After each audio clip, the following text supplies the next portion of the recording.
Hey, what's up YouTube? Welcome back to another video. I've got my 11 coins back from PCGS and I wanted to share them with you. So this is my second submission and I saved a lot of money this time because I cracked a lot of them out and sent them in raw, and I would recommend that if you want them in a PCGS holder anyway, because there's a fee when you cross a coin over, and then if they don't even cross, you're still charged the fee and you just have the holder back. So I would say if you don't crack anything unless you know what you're doing in terms of grading, you're very confident and familiar, and then unless you have a coin that you only want in a crossed holder at a certain grade, just cracking out is fine. But yeah, let's get into it. So 11 coins, a little bit of variety, and I've got the previous holder labels. And I'm sorry, I have to film in the dark, but this is just my best setup. I don't have like a filming setup for coins, but it's the best I got, and I gotta be vertical with a dark room and flashlight, so I'll just do my best. I have read the comments, so I hear you. So this is an 1896 O Barber half. It was in an Annex Fine 12. I picked it up because I thought it was really nice for the grade. Thought it was a Fine 15 at least. And it's got some nice toning.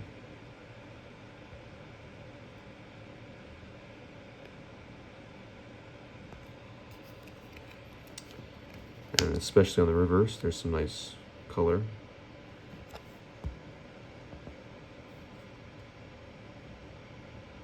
All around there.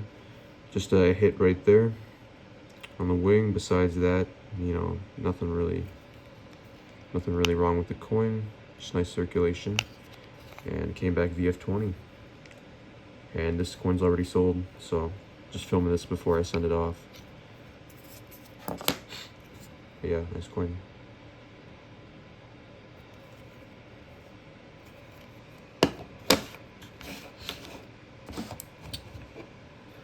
Next up is an 1800 draped bust dollar. It was in a soapbox, XF details, graffiti clean. It's got a cross in that cheek there. You can see it definitely was cleaned at some point, many decades ago. It had to have been. But yeah, there's that cross, which I think is pretty cool for graffiti. So it's not a perfect one, but it's, yeah. I'm thinking that was a pocket knife. That's pretty cool. But I saw that it was a B11, and then I didn't know anything about the varieties.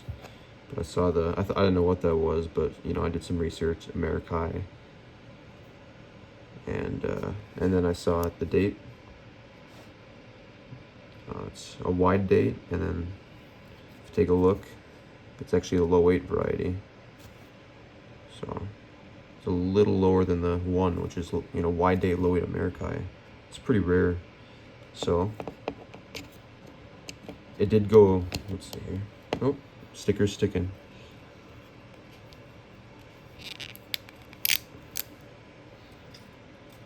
So it went down from XF to VF, which I thought was going to happen because the surfaces aren't ideal. And looking at photo grade, it looked more like a VF35. So MPC just might be harsher than, on certain coins. But I got the BB191. I'm not sure why it wasn't wide date low 8 Americai. I have seen that on holders, but that's fine. At least it's half there. And it got rid of the cleaning designation, so that's nice, I guess. Nice coin. All right, next up, we're getting into some Jefferson nickels. This coin is gorgeous. You can see it's very iridescent. You gotta hold it up in the light and then you'll see the color. So I mean, let's zoom in. You can pause if you want. Pretty nice. Glad I sent this one, but the TrueView sucked. Unfortunately, it was really bad. Some were good, from what I got back. Some were bad. So I guess that's just the the photographer leaving or whatever. Just unlucky. Doesn't matter. The coin's great and same grade. So 1951.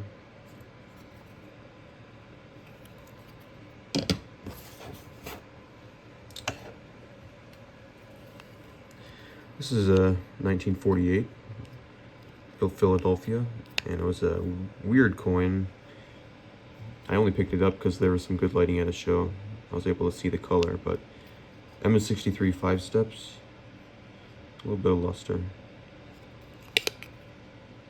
It's got this cool confetti looking toning.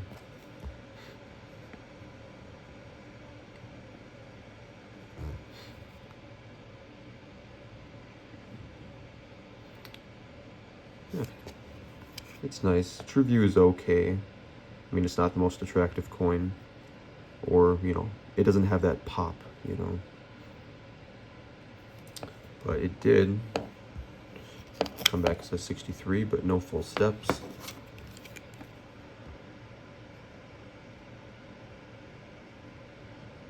And there is a hit right there on the left there by the pillar. Might have held it back, but otherwise it looks pretty good. So, but it's not really a big deal. Probably could have held back on that one, but that's all right. You live and you learn. And the more coins you send, the cheaper it is on average. So, next up, 41D nickel.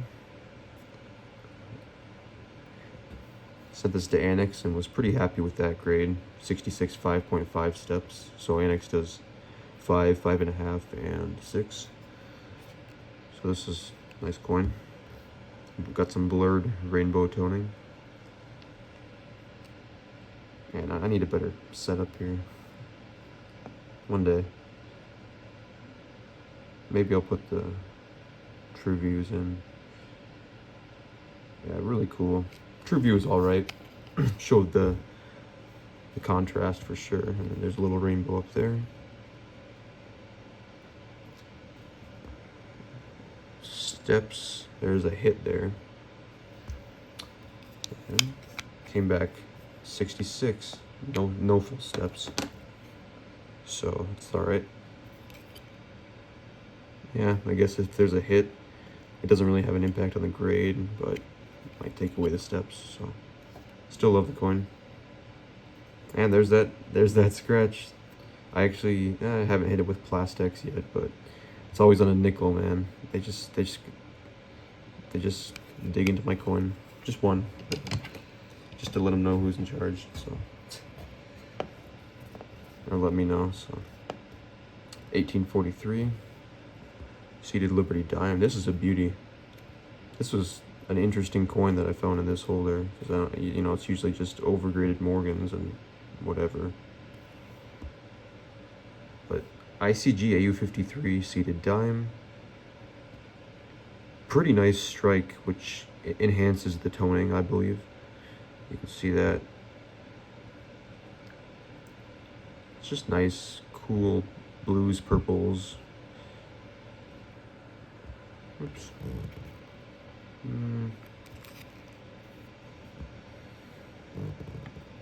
Nice circulation, nothing wrong. Tiny bit of luster. I know next to nothing about, you know, seated dimes, but they are very, very appealing and crossed to the same grade. So, well, not crossed, but these are all cracks. I should have mentioned that earlier. So yeah, nice coin.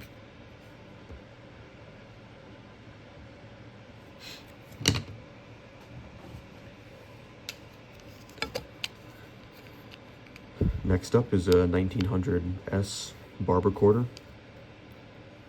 It's got dark,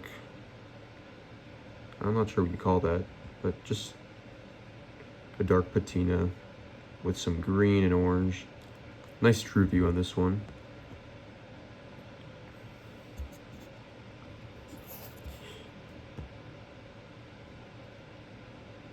There's that hair detail, kind of points to an XF. There's a scratch that the toning kind of hides, but it is there.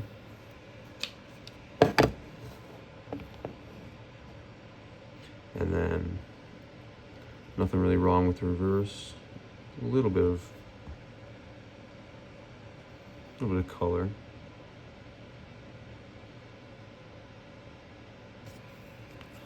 But I thought this was a 45 or maybe 50, and came back clean, XF detail. So, well, can't get what you want all the time, but I don't, that doesn't bother me too much.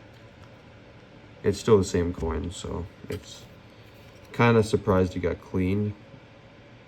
I don't really see what they're seeing. Maybe it just toned over, but I mean, that draped bust dollar was pretty obvious, so different coins, different standards potentially.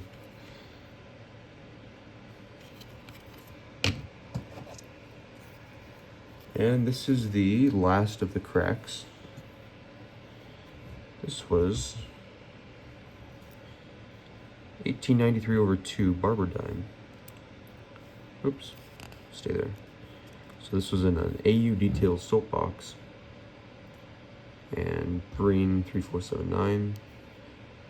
A little bit of toning, pretty clean, that cleaned look, but still, it's got some pop to it, and that's nice. I do have a loop here. This is an overdate that's really tough to see.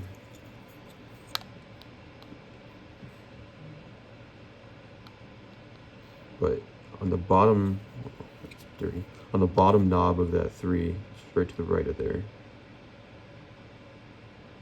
You probably see it there.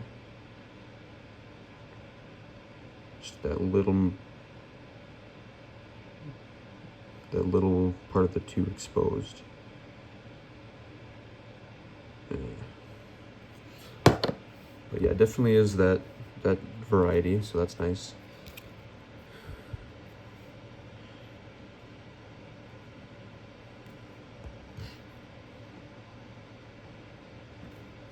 Pretty sharp. I was hoping for an AU clean, same grade. And it came back polished XF. So I was a little surprised by the polished. It says cleaned on the certification on the website, but just a different method of cleaning, I guess. But the XF I'm a little disappointed with, because I think, that's even like an AU53 details, AU50, AU53 all day. You can look at the, in the corn there. Just like on the V-nickel, you can kind of look at that for how sharp it is. Might be potentially an NGC crack, because it is worth a lot more in AU. That's all right. Happy to have it in that holder. All right, so that's it for the cracks. That was 8 coins. Now we're on to the crossovers. So this coin is a Blazer. It's a 42D wheat cent, MS67 red, plus red. It's really nice. And it does have a CAC sticker, though it's pretty beat up. And CAC, I believe, CAC doesn't deal with the plus when they sticker a coin. They just, for a 67, is it really nice? Yes or no? And this got it, so you can see why. It's just very nice. But I said cross as 67 plus, and then if it did, I'd send it to CAC again, but it did not cross. So I guess they just must have thought it was a 7. Which, I mean, I probably didn't have to send this. There's that CAC sticker. Oops. So yeah, just a gorgeous coin. It's all good. It's probably better in this holder anyways. So 0 for 1. Next up, I'm not sure what I was thinking with this one, but it is an intriguing coin. 1915D barber half, and I know you're seeing that obverse. There's all the lines, the cleaning lines.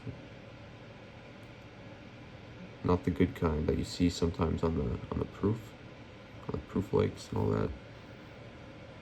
But the reverse is just stunning. I don't think it's been cleaned at all in the reverse. It's got that rainbow.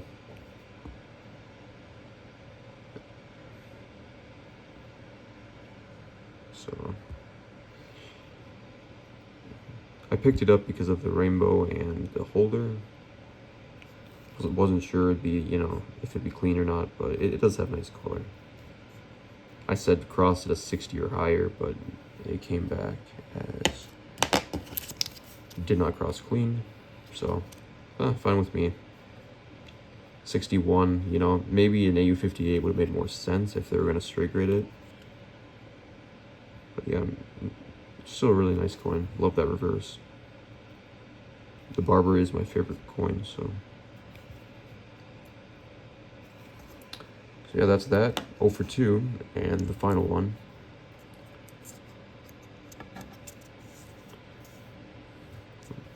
So the final coin is a 1942S Jefferson nickel, World War II. And it's got that splatter-looking toning.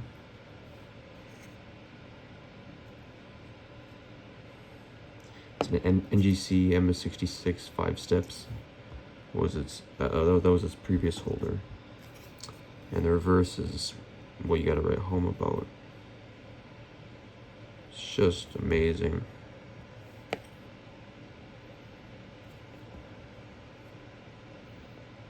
Nice rainbow.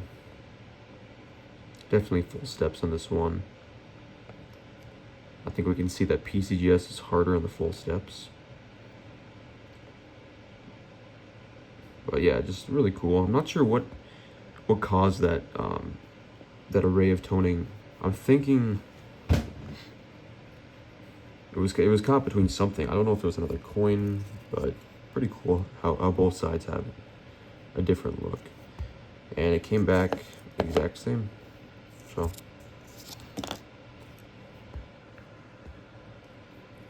yeah, there's that one. That's all the coins.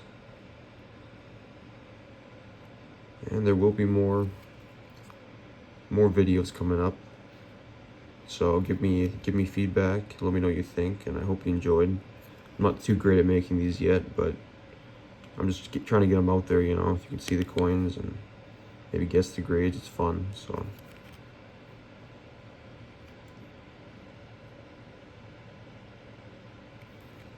Alright, thank you for watching. See you in the next one.